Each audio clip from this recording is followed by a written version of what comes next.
بسم الله الرحمن الرحيم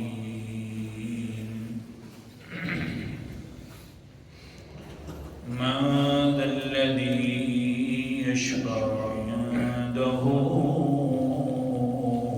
إلا بإذنه الآية صدق الله العظيم من کون ہے الذی وہ ہستی یشفع کی زبان کھولے سفارش کے طور پر عندہ اس اللہ کے پاس الا باذنہ مگر اسی کی اجازت کے ساتھ۔ پانچویں دلیل جلالی کا تذکرہ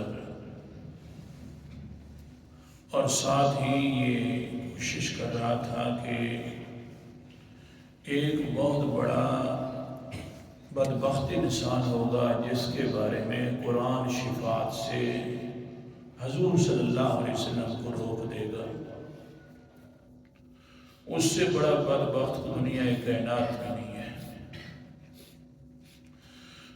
اب یہ جو قرآن مقدس روکے گا، پھر کیوں روکے گا، یہ میں وجوہات بیان کر رہا تھا۔ اس وجہ سے کہ اس ظالم نے دنیا کے اندر پہلے دل میں نفرت ڈالی تھی اپنی، تو اللہ تعالیٰ نے سمجھایا کہ قرآن مقدس کے صورت میں دل میں نفرت نہ ڈال، یہ تو شفا ہے۔ اور دوسرا اس کا طریقہ یہ تھا کہ زبان سے انکار کر دیا، بھائی میں اس کو نہیں مانتا۔ میں نے فرمایا مان لے ورنہ یہی زبان قیامت والے دن گم کر دوں گا۔ تیسرے درجے کا آٹھ کا اس کا کرتوت یہ ہے دنیا میں وہ ذکر کرنا ہے جس کی وجہ سے قرآن شفا سے منع کر رہا ہے۔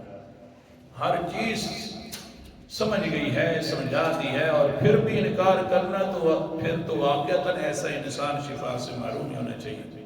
اور اللہ کے فیصلے سارے سچے ہیں۔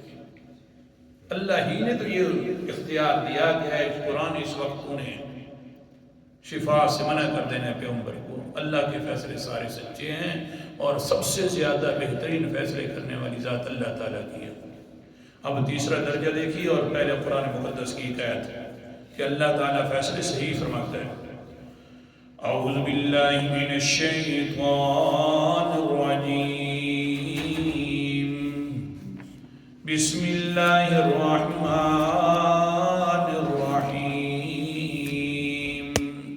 سورت کا نام سورت یونس ہے، 11واں پارہ ہے۔ اللہ تعالیٰ فرماتے ہیں، آیت نمبر بالکل آخری ہے سورت یونس کی، فرمایا وَاتَّبِعْ مَا يُوحَىٰ إِلَيْكَ وَاصْبِرْ حَتَّىٰ يَحْكُمَ اللَّهُ وَهُوَ خَيْرُ الْحَاكِمِينَ۔ وَاتَّبِعْ میرا پیغمبر پیچھے چلیے نا اس کتاب کی طرف جو وحی کی گئی ہے آپ کی طرف، یعنی قرآن مقدس کے پیچھے چلیے۔ آپ بھی چلیں، لوگوں کو بھی دعوت دیں۔ جب دعوت دیں گے تو لوگ بڑی باتیں کریں گے، پریشانی آئے گی، لیکن کیا کرنا ہے؟ واصبر، صبر کرنا ہے۔ دنیا کے اندر صبر کرے گا حتیٰ یحکم اللہ، پھر اللہ تعالیٰ فیصلہ فرما دے گا۔ وَهُوَ خَيْرُ الْحَاكِمِينَ، سب سے زیادہ بہترین فیصلہ کرنے والا ہے تو اللہ تعالیٰ کی ذات ہے۔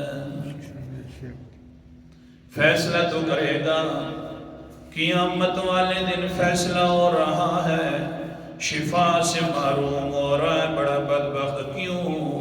پہلے اس نے دل سے قرآن کے ساتھ نفرت کر دی، زبان کے ساتھ انکار کر دیا۔ تیسری صورت قرآن مقدس بیان فرماتا ہے اس انسان کی کیا ہو جاتی ہے قرآن مقدس کے خلاف۔ سورت کا نام سورت کاف ہے اور آیت نمبر میرے سامنے 54 ہے۔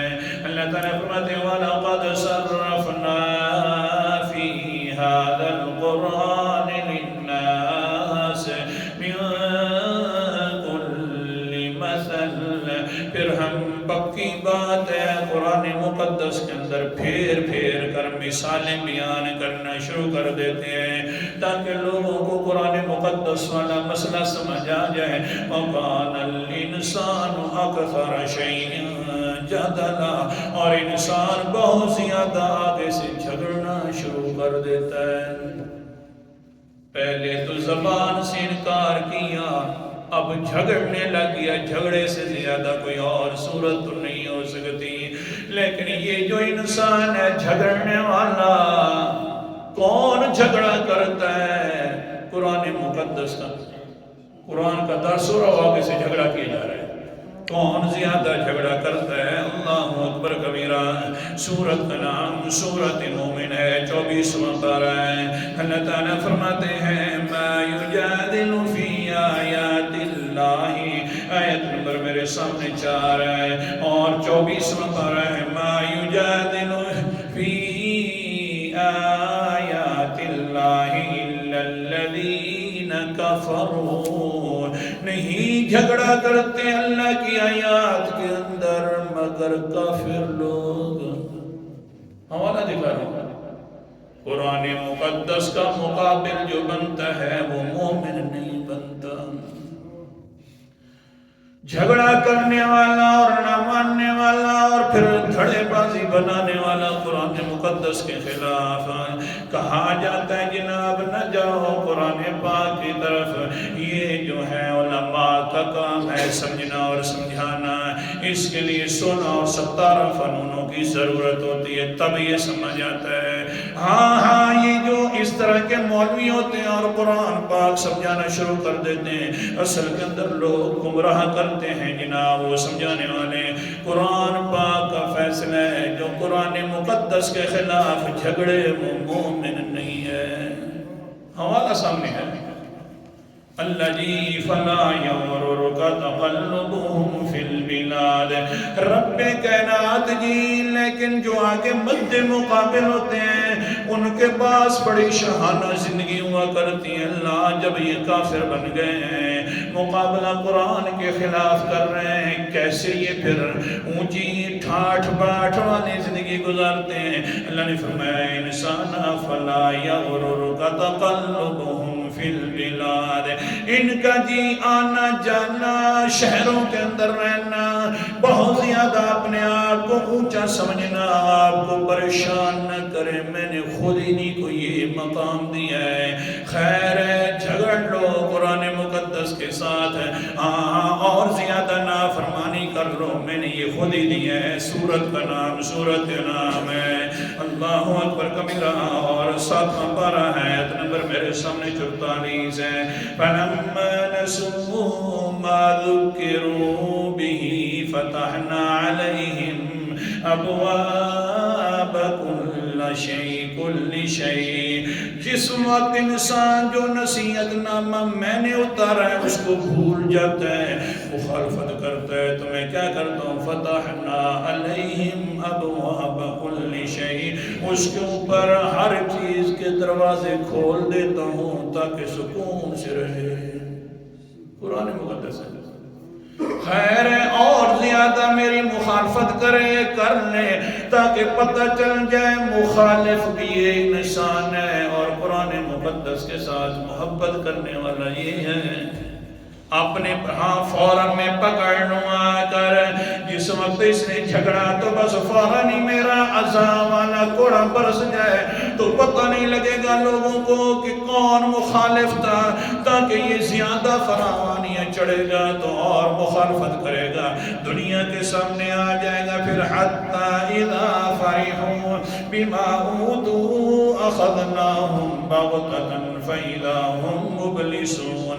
پھر کیا ہوگا پھر میں اچانک آ کر پکڑ لوں گا. جس وقت بڑا خوش ہوگا کہے گا مجھے کوئی پکڑنے والا نہیں ہے میں نے مخالفت بھی کی ہے تو کچھ کسی نے نہیں پوچھا. جب میں پکڑوں گا فَإِذَا هُمْ مُبْلِسُونَ فوراً وہ نا امید ہو جائے گا. آپ نے جو الہ بنائے ہوئے تھے, معبود بنائے ہوئے تھے, کھوٹی قسمتیں کھڑی کرنے والے بنائے, جس وقت میں پکڑوں گا تو اب سب سے نا امید ہو جائے گا. لیکن جس وقت میں پکڑتا ہوں تو حال کیا ہوتا ہے؟ فَقُطِعَ دَابِرُ الْقَوْمِ الَّذِينَ ظَلَمُوا, قوم ظالم کی پھر میں جڑھی کاٹ دیتا ہوں, کنبہ قبیلہ بھی تباہ و برباد کر دیتا ہوں, زچہ بچہ ان کا نہیں چھوڑتا, پھر آخر میری پکڑ ہوتی ہے. اللہ اکبر. اللہ حفاظت فرمائے. دعا کیا کرو کہ اللہ تعالیٰ قرآن سے محبت کرنے والا بنا. کہہ دو آمین. بہت بڑا مسئلہ ہے مخالفت کا.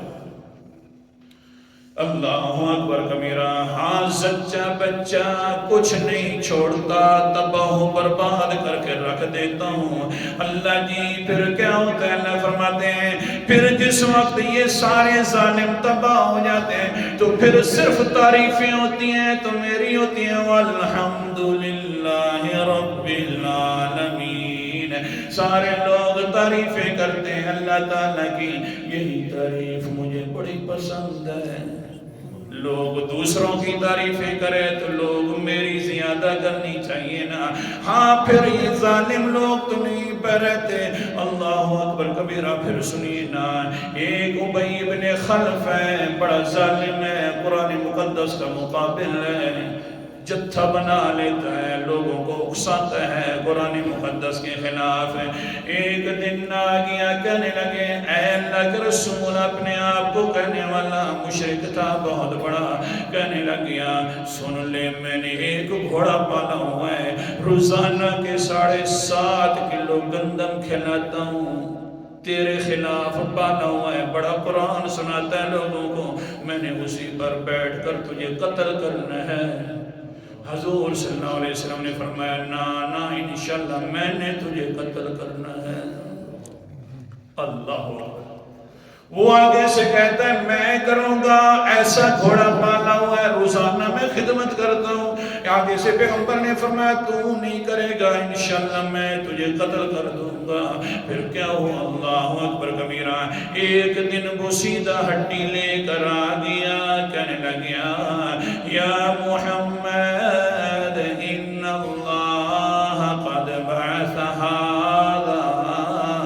اے محمد جی یہ اتنا بتلاؤ کہ جو تم کہتے ہیں کہ قیامت آنے والی ہے, سارے کے سارے بدلے ہوئیں گے, یہ بتلا یہ جو بوسیدہ ہڈی ہے یہ بھی زندہ ہوئے گی. حضور صلی اللہ علیہ وسلم نے فرمایا نعم. ایک روایت میں آتا ہے وہی ہڈی حضور صلی اللہ علیہ وسلم کے سر پر مار دی. کہنے لگیا وہ ہڈی جو تھی ریزہ ریزہ ہو گئی اور خود بھی کرنے لگ گیا, مسلنے لگ گیا. کہنے لگیا کہ یہ حال اس کا یہ ہے, ہڈی کی طاقت اتنی ہے, یہ کیسے زندہ ہوئے گی؟ قال النبی صلی اللہ علیہ وسلم ثم یمیتک ثم یحییک حشرک اللہ الی النار. وہ ظالمہ اللہ تعالیٰ تجھے زندہ بھی کرے گا, پہلے مارے گا پھر زندہ کرے گا, پھر جہنم کی طرف تجھے لے کر آئے گا. یہ سن لیں. وہ آگے سے کہتے ہیں واہ پیغمبر جی واہ, زندہ بھی کرے گا. یہ ہڈی حال یہ ہے, تیرے سر کو بھی کچھ نہیں ہوا, میں نے اوپر سے ماری ہے, اور اس کا حال یہ ہے بسیدہ ہے, ریزہ ریزہ ہو گئی, یہ کیسے زندہ ہوگی؟ پیغمبر علیہ السلام مغموم ہو گئے. ظالم کیسی باتیں کرتے ہیں, میں سمجھاتا ہوں. اللہ نے اوپر سے جبریل کو اتارا, میرا پیغمبر کو جا کر کہہ دو مغموم نہ ہو. جس وقت تک مالک ہو اوپر سے غم کرنے کی کیا ضرورت ہے؟ قرآن مقدس جا کر سنا دے میرا پیغمبر. اور وہ بھی قرآن مقدس سورت کا نام سورت یاسین ہے, جو قرآن مقدس کا دل ہے. وہ آیاتیں اتار دو. اللہ اکبر کبیرہ. حضرت جبرائیل علیہ السلام آ گئے, کہنے لگے والا يحزنك قولهم إنا نعلم ما يسرون وما يعلنون. میرا پیغمبر ان کی باتوں کی وجہ سے غمگین نہ ہوا کرو. یہ جو باتیں کرتے ہیں خواہ چھپائیں یا زہر کریں میں خود جاننے والا ہوتا ہوں. باقی رہ گیا وَلَمْ يَرَ الْإِنسَانُ أَنَّا خَلَقْنَاهُ مِنْ قَبْلُ. کیا نہیں سوچتا انسان کے پیدا کیا ہم نے اس کو من نطفۃ ایک گندے قطرے سے پیدا کیا فَإِذَا هُوَ خَصِيمٌ مُبِينٌ. پھر یہی جھگڑنے لگ گیا میرے سامنے آ کر. اپنی پیدائش دیکھو ظالم انسان اور جھگڑنا دیکھ کس کے سامنے جھگڑنا ہے. آگے فرمایا وَضَرَبَ لَنَا مَثَلًا وَنَسِيَ خَلْقًا. میرا پیغمبر میرے لیے یہ مثالیں بیان کر دے اور اپنی پیدائش کو بھی بھول جاتے ہیں. قَالَ مَن يُحْيِي الْعِظَامَ وَهِيَ رَمِيمٌ. فرما دیجئے ہڈیوں کو بھی زندہ کرے گا وہ سیدھی ہڈیوں کو بھی تو ہی کرے گا. کیوں قُلْ يُحْيِيهَا الَّذِي أَنشَأَهَا أَوَّلَ مَرَّةٍ. جو ذات پہلی مرتبہ پیدا کر سکتی ہے دوبارہ بھی پیدا کر سکتی ہے. تو پہلی مرتبہ تو دیکھ نقشہ بھی نہیں تھا. جب یہ آیات سنی چپ ہو کر چلنے لگ گیا. غزوہ احد آ گیا. یہ آخرکار گھوڑے کے اوپر سوار ہو کر آ گیا. ابی بن خلف جو ہے اصل کے اندر تمہیں بات یہ سمجھا رہا تھا قرآن مقدس کا انسان مقابل اور مخالف ہو جائے تو اللہ تعالیٰ اس کی جڑ کاٹ کے رکھ دیتے ہیں. نہ نسل ہوتی ہے نہ آگے بڑھتا ہے انسان. اچھا پھر بہرحال یہ آ گیا اور فوراً حضور صلی اللہ علیہ وسلم کے سامنے آ کر کہتا ہے ہاں بھائی میں ہوں. ہاں میں نے تیرے ساتھ وعدہ کیا تھا کہ میں قتل کروں گا. آج سیدھے ہو جاؤ. ایک صحابی رسول ہے اس کے پاس آدھا نیزہ بچا ہوا ہے دوسرا ٹوٹ گیا تھا نیزہ بھی. حضور صلی اللہ علیہ وسلم نے وہ نیزہ لیا. صحابی نے کہا اللہ کے رسول میں خود مقابلہ کرتا ہوں. حضور صلی اللہ علیہ وسلم نے فرمایا نا یہ نیزہ مجھے دے دیا جائے. نیزہ لے کر پیغمبر نے مارا کھوپڑے کے اوپر بلکہ گردن کے نیچے سے شراخ کیا. اس نے بالکل ویسے تھوڑا سا ہی لگا اتنا لگا کہ اس کے اندر سے خون بھی نہیں بہ سکتا تھا. بالکل تھوڑی سی خراش آئی. کہنے لگے آپ واللہ قد قتلت. اللہ کی قسم ہے میں تو قتل ہو گیا ہوں. بھاگ رہا ہے جا کر اپنے بڑے بڑے قریشیوں کے پاس جاتا ہے. ابو سفیان کو بھی کہتا ہے وہ میں تو قتل اور ہلاک ہو گیا ہوں. اب اس ابو سفیان کہتا ہے وہ ظالم لگی تو خراس ہے تجھے کیسے قتل ہو گیا ہے اتنا بزدل بن گیا ہے. وہ آگے سے کہتا ہے یارو میں نے پیغمبر کے ساتھ ایک بات کی تھی کہ میں تجھے قتل کروں گا. آگے سے پیغمبر نے فرمایا نا انشاءاللہ میں قتل کروں گا. اسی دن سے میرے دل کے اندر آ گیا کہ اگر پیغمبر علیہ السلام یہ نیزہ نہ مارے بلکہ میرے اوپر تھوک بھی دیں تو تھوک کی وجہ سے بھی میں قتل ہو جاتا. مجھے اللہ کی قسم ہے وہ ایسا سچا انسان ہے جب بھی بولتا ہے تو سچ بولتا ہے کبھی اس کی زبان سے جھوٹ کبھی نہیں نکلا. یقین ہے کہ میں قتل ہو جاؤں گا لیکن یہ جو تکلیف مجھے ہو رہی ہے اگر یہ سارے عرب کے اوپر بانٹ دی جائے تو سارے کے سارے ہلاک ہو جائیں. تڑپتا تڑپتا ادھر ہی مر گیا اور پھر اس کی نسل آگے بڑھی بھی نہیں. اللہ نے ایسا ختم کر دیا. سمجھایا یہ ہے کہ قرآن مقدس کا مقابل بننے والا انسان مسلمان نہیں ہوتا کافر ہی ہوتا ہے اور اس کا بدلہ کیا ہے کہ تباہ و برباد ہو جاتا ہے. اللہ تعالی ہم سب کو محبین قرآن بنا دے. آخر